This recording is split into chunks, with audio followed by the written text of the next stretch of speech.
Wow, wow, wow. I cannot believe how I can see the attendee numbers and they're just ticking up and up and up and up. So there's about 700 of you watching live, and I'm going to briefly check the chat. But obviously, with that many people, I'm not going to be able to really check the chat. But let me know. Let me see. If you've got the chat, someone just tell me if you can see me. That would be lovely. If you can hear me just fine. Awesome. Look at you. Look at you people. Oh my God. This is, I have never seen a chat room like this. This is crazy. Wonderful. Wonderful. Believe me, I'm not going to be able to read all your messages, but I'm grateful that you're here. This is fantastic. Hello, my name is Kerstin. I'll introduce myself properly, but just wanted to do a second of housekeeping.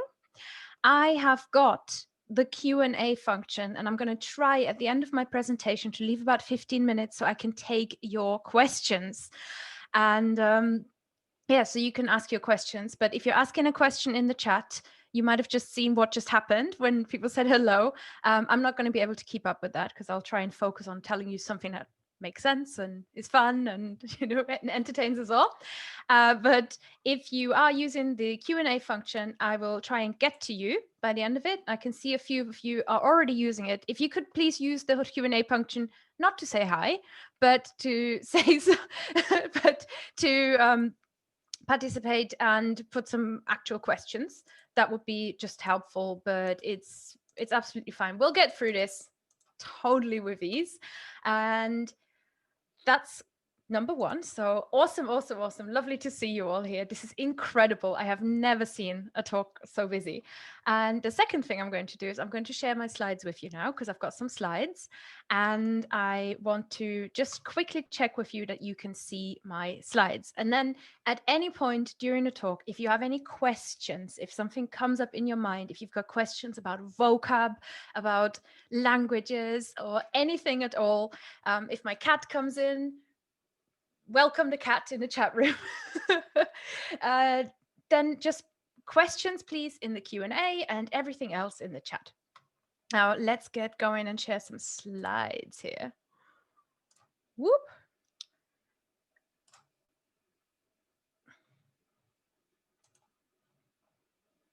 All right, Zoom is trying to be a little bit clever. Can you see my slides? Question for you. Chat room folks, can you see my slides? I'm just briefly going to check in with the chat to make sure that you can see them. There's a lot of yeses. Fantastic. So you can see my slides and you can hear me. And we are going to get going. And as I said, oh gosh, there's already 13 questions. Fantastic. So I'm going to get to the questions and I promise to leave some time at the end. But let me first introduce myself then. My name is Kerstin. Or Kerstin, if you are a German speaker. And I have loved languages for an absolute, possibly most of my life. I think most of my life, definitely. I have learned languages for most of my life. And I write about languages at fluentlanguage.co.uk. I have a podcast called The Fluent Show, which you're welcome to listen to.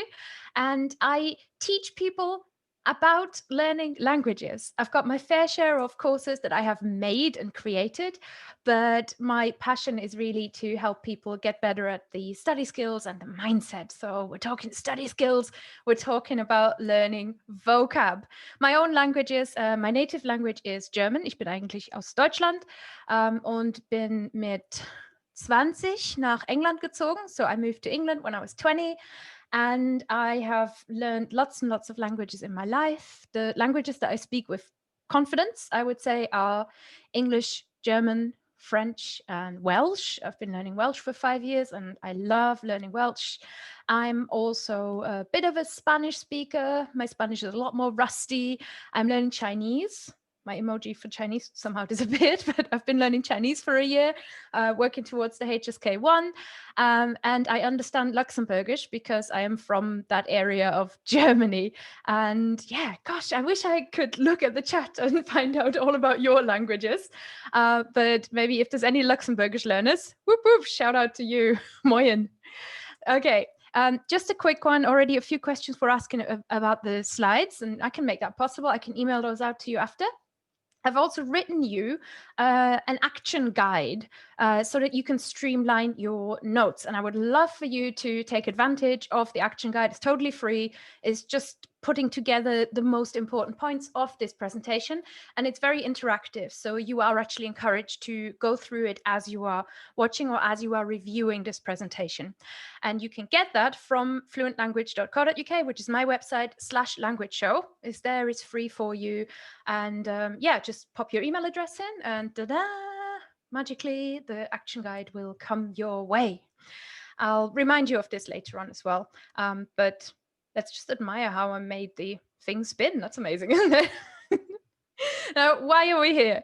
We are going to be talking about building a great vocab routine.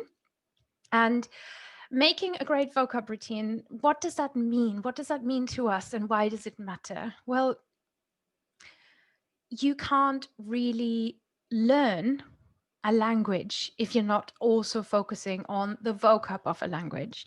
And when I work with language learners, I find that there's a lot of anxiety, there's a lot of nervousness around it, that people really try to get their head around the vocab, and it can hold us back. So the reason vocab is important, the reason vocab matters and learning on vocab is helpful is because it helps you understand languages faster. It builds your confidence, right? The less that you stand there and kind of stare at the sky and you say, oh, I don't know, the better you feel, because you're going to feel like a pro. You're going to feel fluent, which is what we want. And if you are currently in school, shout out to any of you who are learning a language in the classroom, in the education environment, it improves your grades, right? The more vocab you know, the more words you know. No matter if you're learning French or you're learning Swahili, it improves your grade. The more languages you know and the more vocab you know. Sorry, I'm nervous, stumbling over my words. And here is my final point and my most important point. When you understand vocabulary, and when you are better at remembering vocab and knowing that you have a system, a reliable system for remembering and understanding vocab, then you can cut to the point where you start enjoying the language that you are learning. And for me, that's why we're here, right? We're not here because we want A star. I mean, oh yeah, some of us for sure, but you can get an A star and love what you're learning. You can get an A star and have an awesome time. You can feel super confident, understand, get your results right, and enjoy what you are learning. And for me, that is the most important thing ever, ever, right? That's why we, I don't know, watch YouTube. That's why we play games. That's why we go out, some of us maybe for a run if we're crazy enough. No matter what it is that you enjoy, I think if you're learning a language should be part of that. You should be having fun. And everything I'm going to talk to you about is aimed at this thing of having fun. And I'm lucky because I get to speak so early in the language show, and to just tell you that I want you to keep that sort of in your heart, if that makes sense, and to really remember over this weekend. There's a lot of talks, there's a lot of serious talks, and often in language learning we talk about performance, but I think enjoyment, and trust me, I've learned languages for much more than 20 years. Enjoyment is what makes you better at this. So let's talk briefly, just have a quick recap. What is vocab? The definition bit. Vocab is a set of familiar words in your language. So even in your native language, let's say if you're a English native speaker, the words that you know right now, that's your vocabulary. And that also means there's words out there that you don't know. Not everybody might know how different people use a particular word either. Like until very recently, I didn't know that when Americans say sweater, they don't mean like sweatshirt, they mean a jumper, but they mean a sweater. So the vocabulary even of different native English speakers can be different. You can be an English speaker and learn English. How crazy is that? Your vocabulary overall increases with age. So the older you get in your native language, the more words you know. Logical, right? What vocabulary does, why it's important, is for two things. It supports learning. And this, again, I'm not talking even about foreign language learning here. I'm talking about any type of language learning. When you learn vocabulary of a particular field, you get better at understanding what you are learning, and you get better at learning. So, for example, I've recently bought a car and I had to learn so much car vocabulary. And some words are English words. I have lived in England for 20 years nearly. And some words are car words, and I've never needed to use them ever. You can be really, really good at a language and you're still missing words. But it's important to know the words. It's important to get vocab right because it supports communication. So I hope that I've given you a sense of what I mean when I talk about vocab and why vocab is so important. I've got a quote for you. It's one of my faves. Without grammar, very little can be conveyed. Without vocabulary, nothing can be conveyed. Meaning, if you're freaking out about grammar, if you're nervous about learning grammar, you have a point, but you can make grammar mistakes. But if you haven't got any words to express yourself with, to kind of throw out there, you're stuck, right? You're double stuck. And that is really, really problematic. So without grammar, we can do a little bit, not much. Without vocab, we can't do anything. And now I want to talk to you about the mistakes that I see learners make. I've got 3 of them. Rule of 3, very nice. And these are mistakes I would love to hear from you. Has this happened to you? Have you kind of fallen into this one as well? Let me know. So the first one is playing the numbers game. Do you know what I mean by that? Playing the numbers game, to me, happens quite a lot because I work as a language coach, right? So I help people get better at learning languages. I help people who are nervous, who want to do it well, and who are wondering how to get better at this. And really, really often, here is the kind of thing that I will hear from people. So think vocab, think numbers. I'll give you a minute, actually.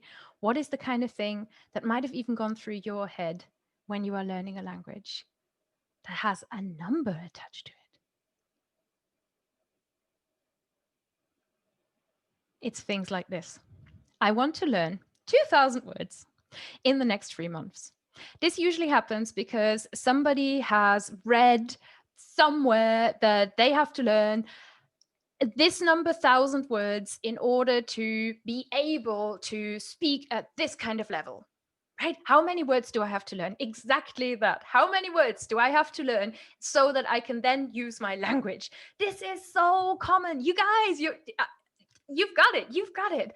I want to learn, let's say 2,000 words in the next 3 months. I hear this a lot. And people say, oh, this is the way I do it, right? This is goal setting done right. Because they think, well, goal setting, I have to have something measurable. And I agree, you have to have something measurable. But are you really going to count all the words that you know? And what does it mean to know a word? You probably know as well as me that one day you might know a word and then the next day it's gone. It's just gone. So this happens. And I think that is why something like this doesn't work. It feels kind of cool. It feels specific. You know, it feels like, yes, I am in control of my learning. But when we think about it, what are you really in control of? Are you in control of what you want to do with a language? Are you even in control of that amount of words? Because when we break it down, I don't know if you're good at maths, but I had to use a calculator for this. What is 2,000 words in 3 months when you break it down? It's 22 words a day.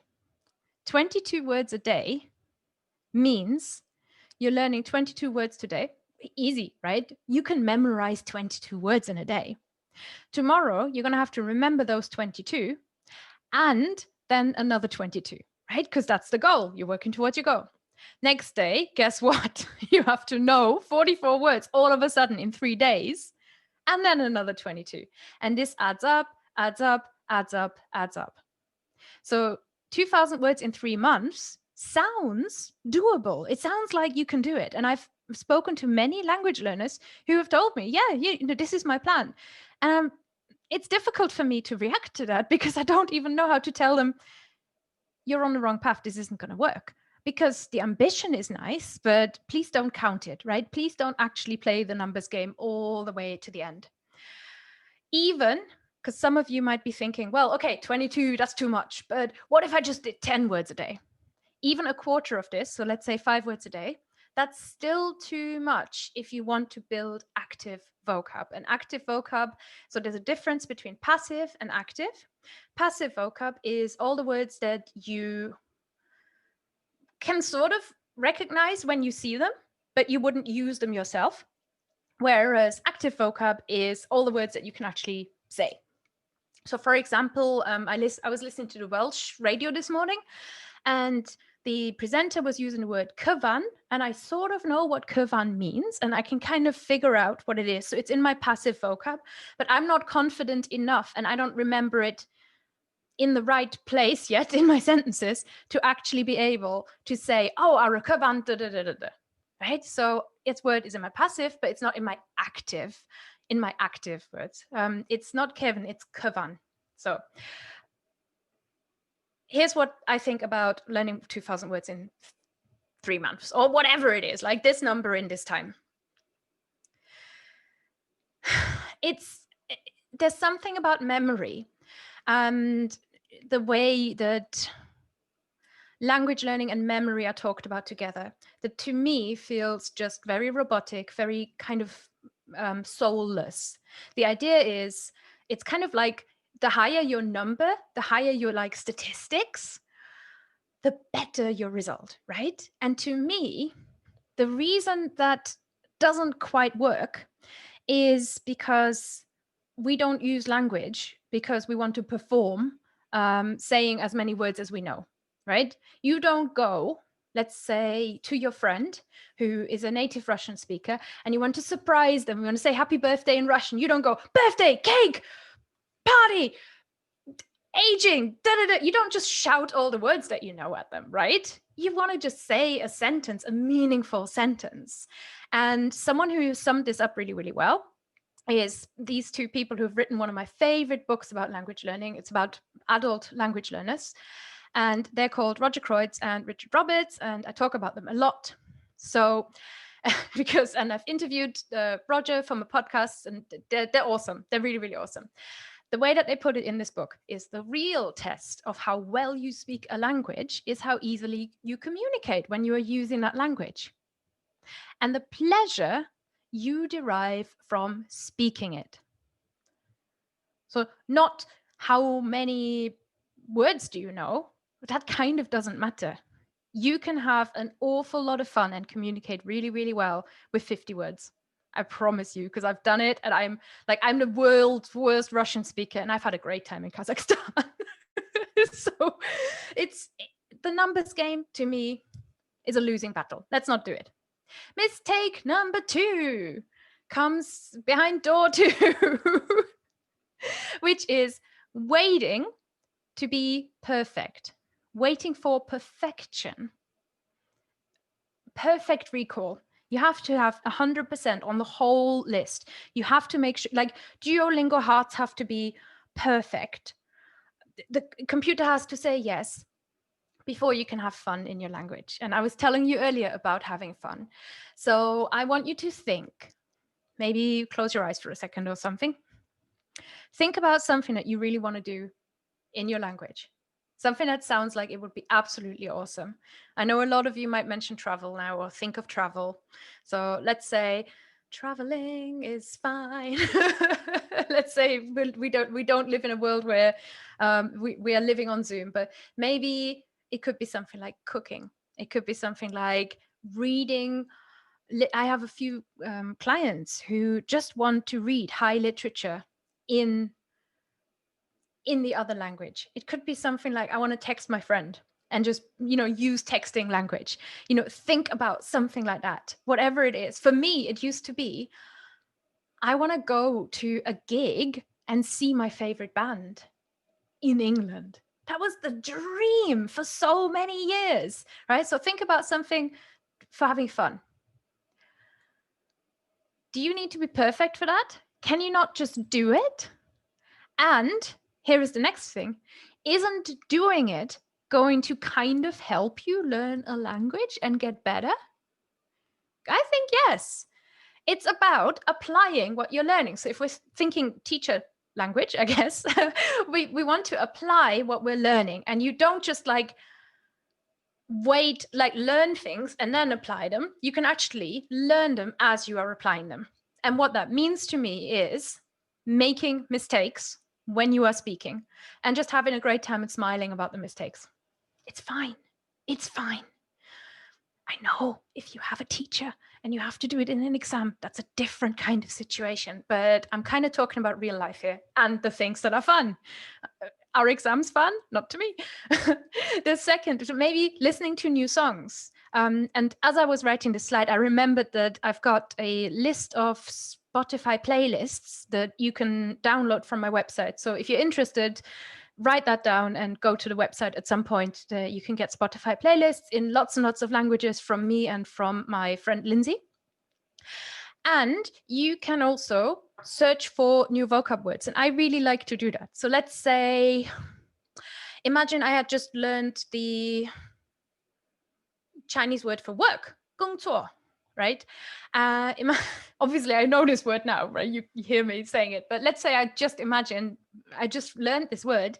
Maybe I can put it into Twitter. Maybe I can put it into Instagram in the search. Maybe I can put it in Facebook, in YouTube, all these different kind of things, and just see how people are using it. See what people are kind of saying about this, So you can use it in so many different ways. And all of this, in my mind, is much, much, much more fun than studying and waiting until you are perfect. Do you agree? I hope so. It's weird, isn't it, in Zoom? Okay, I have one more mistake that a lot of us make, I think. And I have made this too in the past, before I learned things. So has this ever happened to you? Freaking out. And by freaking out, I mean, freaking out, I guess, about forgetting words after the first time. Freaking out about forgetting words after the first time. What I mean by that is so many times, and this happens to me too, it is so frustrating to learn a word and think, all right, yes, you're staring. Have you ever tried to memorize a word just by staring at it? Because I do that. You're just staring. I will understand this word. Somehow doesn't really work. And a lot of that is to do with the amount of times that you have seen the word, the amount of times that you have the connection you've built with the word, and the amount of times that you've seen the word. So we're talking about freaking out about forgetting words after the first time. And the reason why this doesn't work, you never will remember the majority of your vocab the first time. And if you're remembering it now, like everybody's remembering the word kovan maybe, next week you're going to forget it. This is normal. Here is some science-ish kind of thing. So this is the forgetting curve, which you can read about this is probably the closest that science has come. This is not 100% solid proof it's science, but what is these days? We're in COVID age. But I think it makes a lot of sense, and intuitively it feels right? So that red line is when you see a word today, kovan, and you're not going to see it. By the time a week has passed, you're going to forget that word. But the more exposure you have to that word, the more it starts building itself into your long-term memory. So there's two things that you kind of need, which to really, really become great at remembering vocab, or for a word to really go in, and that is exposure and repetition. And exposure is when you see words in context, when you just have a lot of exposure to a language and you consume a lot of it. And exposure is so much easier when it's fun. And the other thing is repetition. So you don't just want to random language at yourself, but you want to receive the same type of vocab again and again until it sticks. Exposure and repetition. And the reason freaking out doesn't work is because that's just not how our brains work. There is no way freaking out is going to make you any better. And I promise you this 100%, it's not a problem with your individual brain. It happens to everybody because that is the way brains work.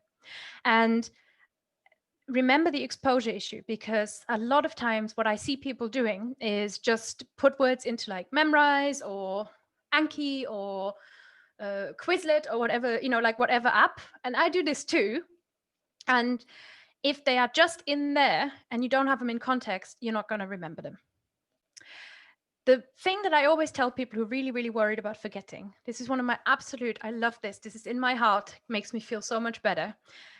The important words always come back, right? So if a word matters, if a word is important, it's going to come back. You can just trust language to put the most important things in front of you again and again and again. And again, this is why mistake number 2 matters. Don't wait until you're perfect, because you can't ever, it just doesn't work. So instead, trust that the important words always come back. And this is in songs, in Twitter, in YouTube, whatever you're doing in the language, the really important stuff is going to come back. And if you don't remember the word for like garden rake, so what? Doesn't matter. You can look it up. And the joy of this is every time you look up a word in the dictionary, if anyone's paper dictionary user, high five, high five. I'm a paper dictionary user, but on the phone works as well. Every time you look up a word, you build a hook and you can connect with it again. All right, so let me tell you the 3 steps of vocab learning. I've got to speed it up here. There are 3 steps in vocab learning to me. Ready to hear them? They are, watch it, it's going to spin. Ta-da! Grow, memorize, and review. That's how I go about vocab learning. So I'll briefly talk you through them. I do want to make sure I've got a little bit of time for questions. But I knew that I was packing a lot in this talk. So please don't forget to get the action guide so that you can review this. Growing your vocab is about capturing the words and expressions that relate to your goals, relate to what you're actually wanting to learn and you're actually wanting to do in the language. And you're going to have vocab coming at you left, right, and center. So here are a few places where words have come at me in Chinese, in one of my target languages. The Lingodeer app, the Teach Yourself Mandarin, and exchange. Just if you have any kind of online exchange session or tutoring session, you might also get this where you've finished a session and you just have this massive list of words and they're all just sitting in Skype. What are we going to do with that? What you need to do is consolidate. Put all these different sources into one central place. You can make that electronic in some kind of spreadsheet, or like I said, you can use Memrise, you can use Quizlet. A lot of you will already have a really good system for that.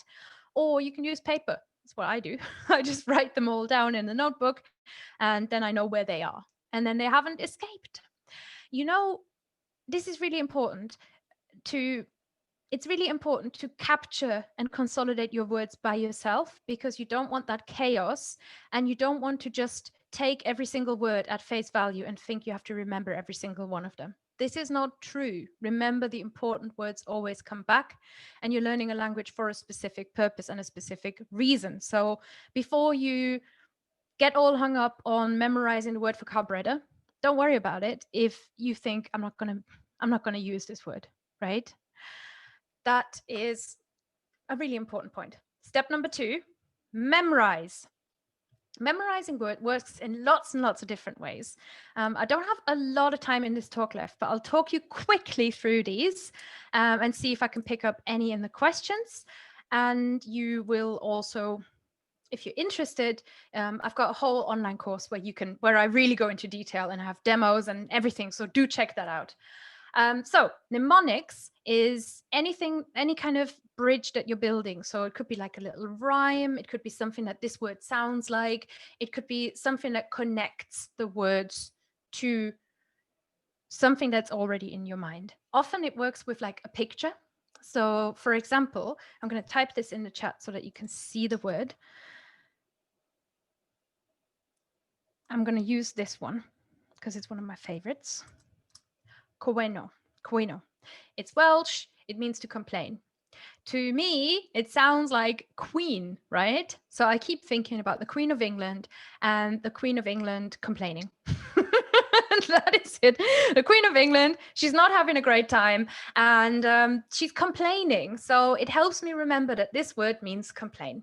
So anything that you're building like that, that's a mnemonic and that can help you remember words. I mean, it works like a boss. It is magical. Mental context is another super powerful thing, which could be connecting a word to an image, maybe remembering where you learned it, maybe connecting it to the sound. So if there's a word that sounds like giggling or coughing, or maybe it sounds like you can imagine it being shouted, it's actually really helpful to whisper or to shout a word, just something like that. So play around with the sound of a word. Look for them in context. I've already talked to you about social media. And again, I've got a few more tutorials in my course. And conduct a word analysis. If you're a bit linguistic, think about where does that word come from. And finally, touch points. Touch points for me are about, we're thinking about that exposure and repetition again. So touch points are, how often are you going to see the word? Set it up so that you're going to have contact with the word several times. Make sure that you have said it. Make sure that you have seen it. Make sure that you have written it. Make sure that you are reading it in several places. You want to have several touch points because memorizing is not instant. So that's step 2, grow, memorize. And then we've got reviewing. And I have one sentence that is the most important thing because so many people think if I just pop something in Anki and stare at it a million times, it's going to stick in my brain. And maybe you're right. I don't know. It just doesn't work for me.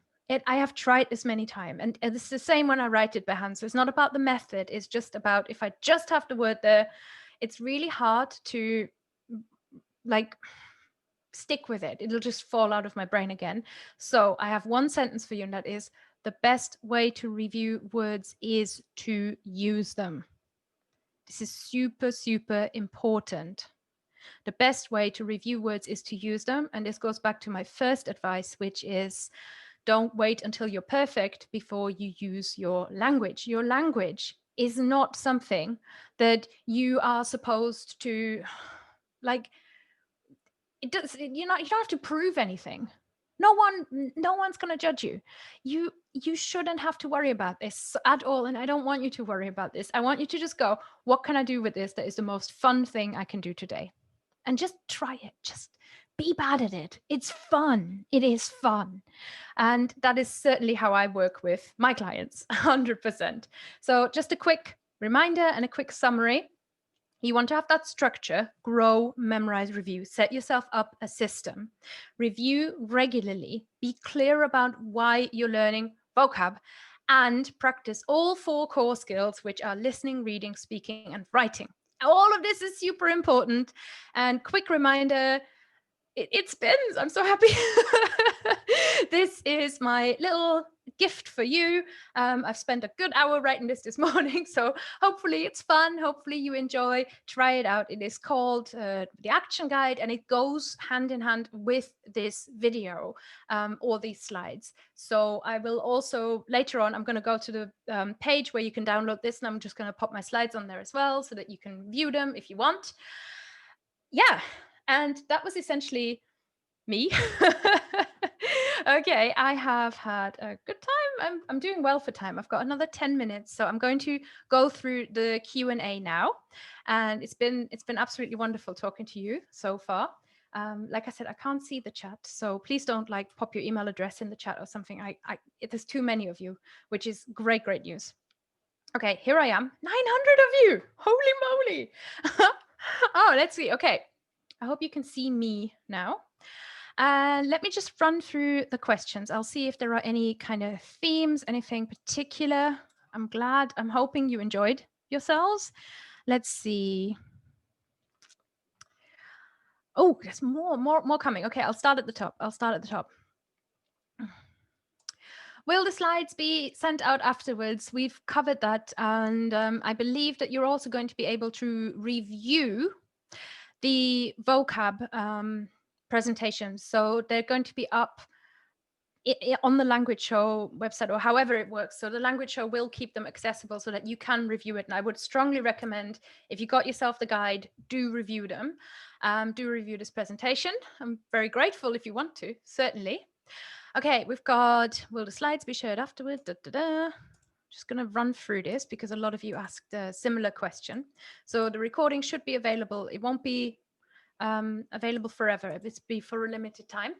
And you are going to be able to see my slides, and you'll also get my action guide. So I'll pop it on the same page. Okay. I want any help to, I got a few questions about this. Older learners, any help you can give me, help my memory retention. I'm in my 60s and it's difficult to remember. And then John was asking any tips for older language learners.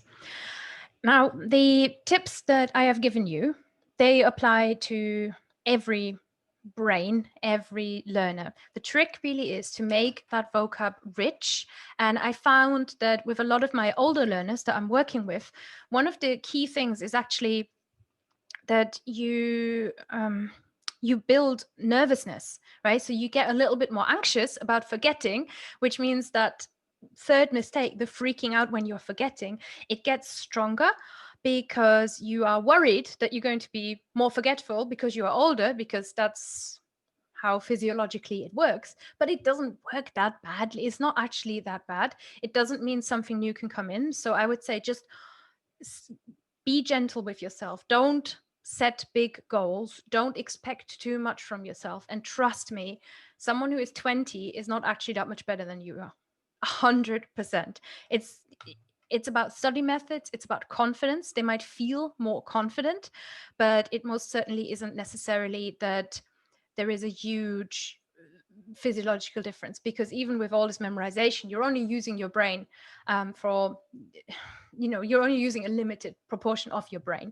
So my biggest advice to you would be, stay confident. Don't worry too much about being in your 60s or even in your 80s. I've worked with language learners who are way into their 70s, and they're doing amazing. They're doing amazing, and it's because they're going at a pace that is right for them, and they've got that exposure and repetition down. So just focus on that. Focus on the things that you can do. Can't change your age, but you can just rise above it, go beyond it, because you really have that capacity. So hopefully this helps. Let me have a look. What else can we have? Can I get a recording? Lots and lots of questions that is about recording. You should learn Indonesian. It's easy. I once did about an hour of Indonesian. All I remember is apa kabar? Kabar baik. That's all I remember. Okay, someone's saying, please share the link of your podcast.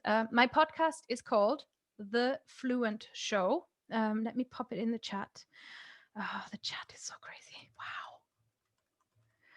Fluent.show. I don't know whether you can see this, but there's 200 episodes for you. Lots and lots of advice, lots of fun. And yeah, I would love to have you as a listener. That'd be great. That'd be really, really fun. Okay, let's have a look. More questions. This is crazy. I've never seen anything. Why are Germans so keen on Cymraeg? We're keen on all the languages. We're just special. Do you think the fact that you've grown up where other languages were spoken just across the border, and the fact that you moved to another country early on in life, have given you an advantage to learning a new language? Milena, thank you so much for the question. Yes and no. I think it's a blessing, but to be honest, it's not even other languages. I didn't even know when I was growing up that my language like my dialect, the dialect that we speak in my family wasn't like standard German, and in many other contexts could have been recognized as a language. So I grew up, and many of you might have done. If you grow up like speaking Scouse in a family that's like from Merseyside, you, you kind of speak a different language in many different ways, right? So many of us have got our brains tuned to different contexts and different languages, much more than we think we do. And so, but I do think that in terms of curiosity, it helped me. I was even a curious child, my parents say. So I think that this has helped me. I don't think it's made me more talented. I find language learning as hard as everybody else does. I don't think it has made me more clever. I know many people who are from the same place where I am from, who went about languages in a very different way. But I just have had that interest, and that interest has always been there. And in terms of moving to another country, yeah. Moving to England made me better at English. It's 100%. Okay, there's over 100 questions, guys, so I won't be able to get everything. My pronunciation is incredible. I've got podcast episodes about pronunciation that I would recommend to you. I don't have the number, but if you go to the fluent.show website and then you go to the search and you type in accent or pronunciation, you will find some really good answers. I don't have that ready for you, but certainly I've got podcast episodes about this that can help you. Let's see. Oh my God, so many of you. I've got 3 minutes left. Oh, I really want to just read all your comments. When you consolidate words into a notebook, do you write further details about the words? Jessica, I'm super lazy, and I do it often in the middle of a lesson. So I wouldn't recommend what I do to everybody else, which is I just write words. I think writing the gender in a language where gender is important. So if you're learning German, French, most like Latin-based languages, most Germanic languages, write that gender. If it has a weird plural, I will actually write that in Welsh. The plurals are a bit weird. So I will write whatever I want to remember about that word that is important to me. I put that all in there if I have time. Very often, if I'm in the middle of a lesson, I just, and then it's about reviewing and just, again, using it as you are reviewing. So I hope this helps. Okay, I'll go right to the bottom. I'll pick a question at the bottom. Okay, last one. I'm so sorry. So if you want to contact me later with more questions, then please do. Do you think there is a maximum languages you can learn in order to be fluent in them all? Irina, no, I don't think. Well, first of all, fluent. What is fluent?